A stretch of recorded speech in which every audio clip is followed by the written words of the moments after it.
Ya Rabbi salli ala Muhammad, Ya Rabbi salli alaihi wasallim.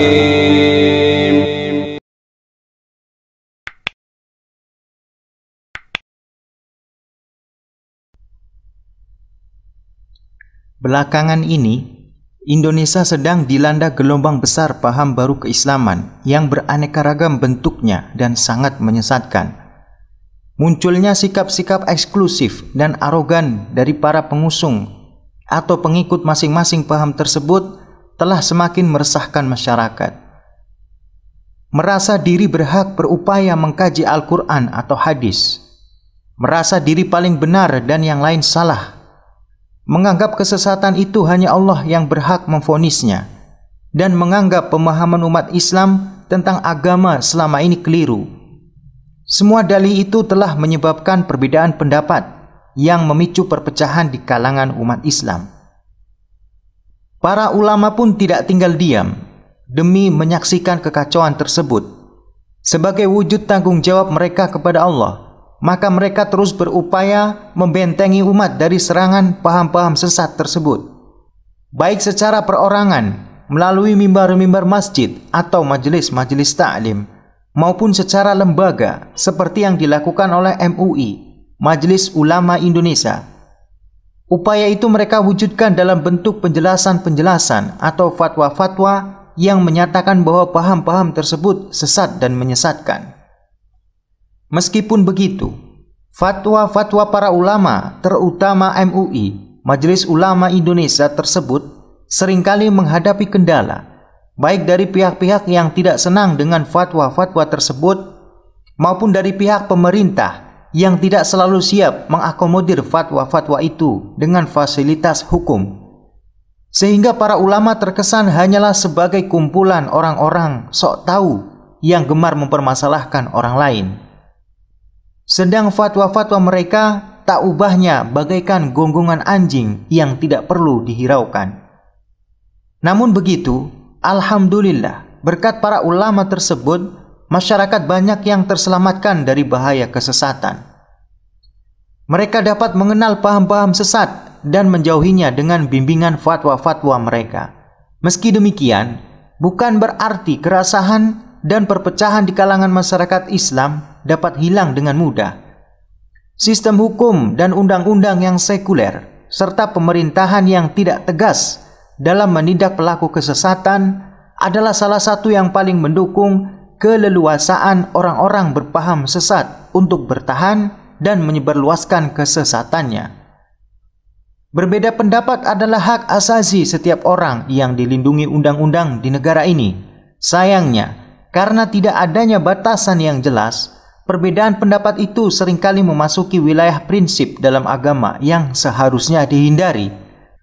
Malahan agamalah yang sering menjadi korban empuk argumentasi perbedaan pendapat itu sambil berlindung di balik payung HAM, hak asasi manusia yang sekuler.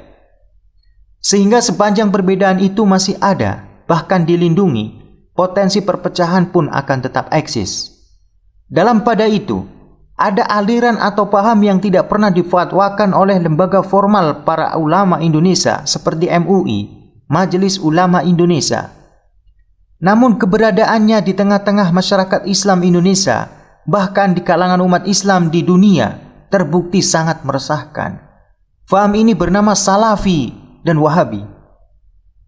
Banyak ulama yang secara pribadi bahkan telah terang-terangan menyatakan faham ini sebagai masalah di kalangan umat Islam. Tidak difatwakan sebagai aliran sesat tidak selalu berarti lurus dan benar. Sebab apa yang hakikatnya lurus dan benar seyogyanya tidak memunculkan masalah dalam prakteknya pada kehidupan sosial, kecuali hanya akan menghadapi tantangan dari orang-orang kafir atau munafik yang tidak suka terhadap Islam.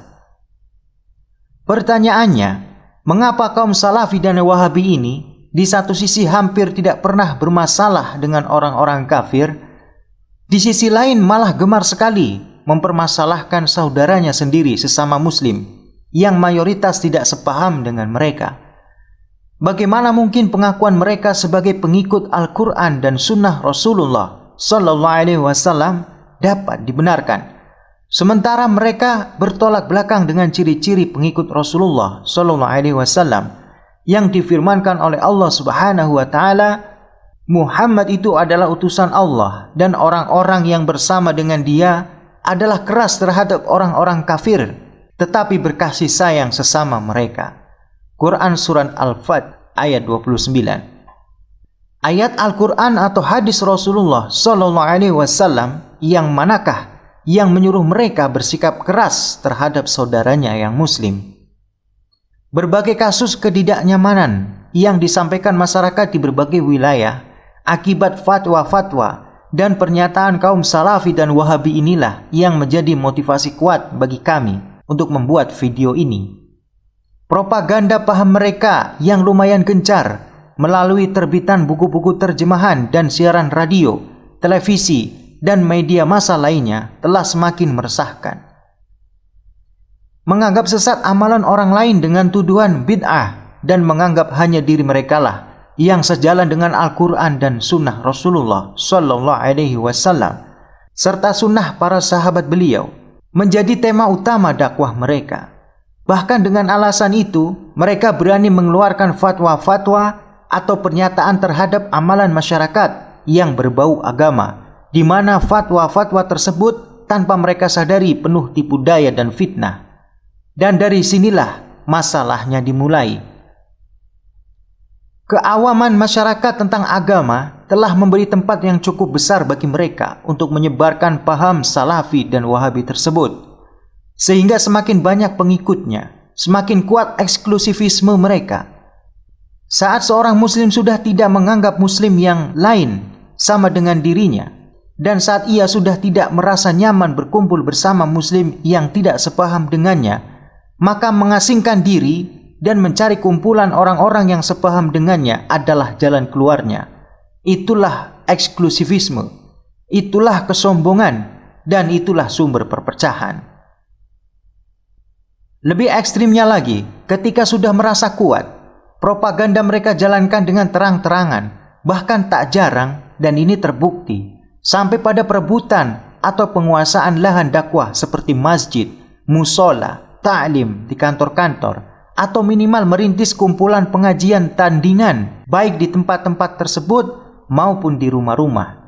Akibatnya, tanpa disadari, mereka sudah menguasai sarana kegiatan dakwah di beberapa komplek perumahan dan telah merebut anggota jamaah pengajian para ustadz di wilayah setempat yang berbuntut pada terganggunya hubungan silaturahmi antar anggota jamaah tersebut. Video ini dibuat bukan untuk memperbesar jurang perpecahan tersebut, melainkan untuk memperbaiki keadaan yang tidak nyaman itu dan meluruskan apa yang seharusnya diluruskan dengan cara menyingkap kekeliruan-kekeliruan pemahaman kaum Salafi dan Wahabi yang sangat tersembunyi dan hampir tidak pernah disadari oleh pengikutnya, bahkan tokoh-tokoh ulamanya. Di satu sisi, melalui video ini kami berharap agar masyarakat awam yang belum terpengaruh dapat membentengi diri dari paham yang merusak silaturahmi ini. Di sisi lain, kami juga sangat berharap agar orang-orang yang sudah mengikuti paham Salafi dan Wahabi dapat menyadari kekeliruannya, lalu berusaha memperbaikinya, atau bahkan meninggalkannya.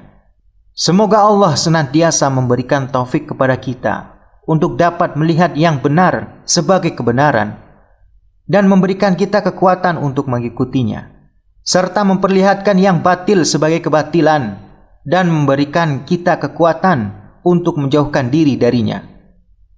Kepada Allah kami berserah diri dan kepadanya lah kami kembali.